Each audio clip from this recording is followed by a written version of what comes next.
Hi అండి, welcome back to my YouTube channel.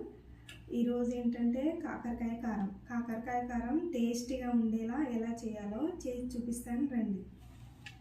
First ఈ కాకరకాయల్ని ఇలా బొడుపుల్లా ఉన్నాయి కదా, ఇవన్నీ మనం కట్ తీసేసుకోవాలన్నమాట. ఇవి కాకరకాయని మనం ఇలా మొత్తం రౌండ్గా కట్ చేసుకోవాలి. ఇలా బిల్లలాగా కట్ చేసుకోవాలి. మొత్తం ఇలా బిళ్ళల్లా కట్ చేసుకోవాలన్నమాట. ఇలా కట్ చేసుకొని మనం ఇందులో సాల్ట్ వేసుకోవాలి. ఇది మొత్తం అంతా కూడా 1/2 kg కాకరకాయలు అనమాట. ఇందులో మనం ఇప్పుడు సాల్ట్ 1 స్పూన్ దాకా వేసుకోవాలి. కొంచెం ఆ పైన కొంచెం వేసుకోవాలి. ఇప్పుడు ఇదంతా ఇట్లా కలుపుకోవాలి. ఈ కాకరకాయలు మొత్తం ఇలా 10 నిమిషాలు పక్కన పెట్టిన తర్వాత తీసి మళ్ళీ ఇప్పుడు ఇలా పిసకాలన్నమాట. మొత్తం పిసికేసి డీప్ ఫ్రై చేసుకోవాలి. ఫస్ట్ అయితే కడాయి పెట్టుకుందాం. ఫస్ట్ కాకరకాయలు డీప్ ఫ్రైకి సరిపడా ఆయిల్ పోసుకుందాం. ఇప్పుడు ఈ కాకరకాయలు అన్నీ కూడా ఫ్రై చేసుకోవాలి.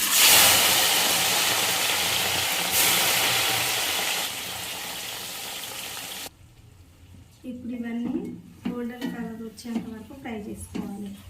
మొత్తం ఇలా కాకరకాయ ఫ్రై ఇలా రావాలన్నమాట. ఇప్పుడు మనం ప్లేట్లోకి తీసేసుకుందాం. మొత్తం అంతా కాకరకాయ ఫ్రై ఇలా క్రిస్పీగా రావాలి. అదే కడాయిలో 2 స్పూన్ల ధనియాలు, అందులోనే మినప్పప్పు, శనగపప్పు 2 కలుపుకున్నాం. ఇవి కూడా వేసుకొని కలుపుకున్నాం. కొంచెం ఇది దూరంగా వేయించుకోవాలి.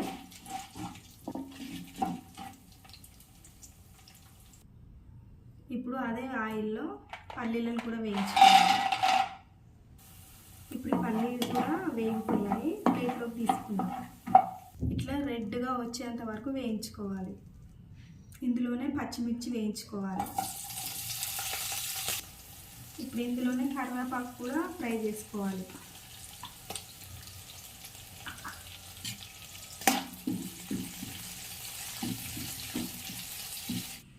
ఫ్రై చేసుకున్న ధనియాలు, మినపప్పు, వేయించుకున్న పల్లీలు కొన్ని వేసుకుంటున్నాను. ఒక 2 స్పూన్ల కారం. ఇది ఇప్పుడు మిక్సీ పట్టుకున్న తర్వాత వెల్లుల్లిపాయలు వేసుకుందాం. ఇది కొంచెం బరకగా పట్టుకున్న తర్వాత ఇందులో వెల్లుల్లిపాయలు కూడా వేసుకొని మిక్సీ పట్టుకుందాం. ఇప్పుడు ఈ కాకరకాయని కడాయిలో వేసుకొని కలుపుకుందాం.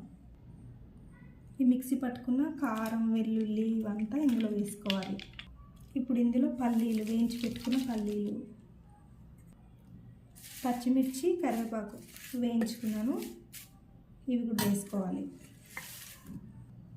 ఇది మొత్తం కలిసేటట్టు కలుపుకోవాలి. ఈ వెల్లుల్లి కారం అంతా కలిసేలాగా ఇలా కలుపుకోవాలి. ఈ కాకరకాయలు కొందరు ఇట్లా పొడిలాగా పిసుకుతారు, కానీ అట్లా పంటికి తగిలితేనే బాగుంటుంది. అందుకే నేను ఇట్లా పిసుకట్లేదు. 1 స్పూను సాల్ట్ వేసుకుంటున్నాను. మంచిగా ఇలా కలుపుకోవాలి. ఇప్పుడు ఇది కాకరకాయ కారం పొడి రెడీ అయిపోయింది. ఇంతే అండి, ఈజీ ప్రాసెస్లో కాకరకాయ పొడి రెడీ. టేస్ట్ చేసి చూద్దాం కాకరకాయ కారం ఎలా వచ్చిందో.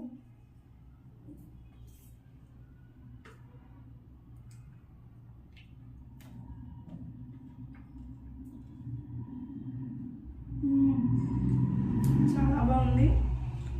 క్రిస్పీగా మంచిగా చాలా బాగా వచ్చింది.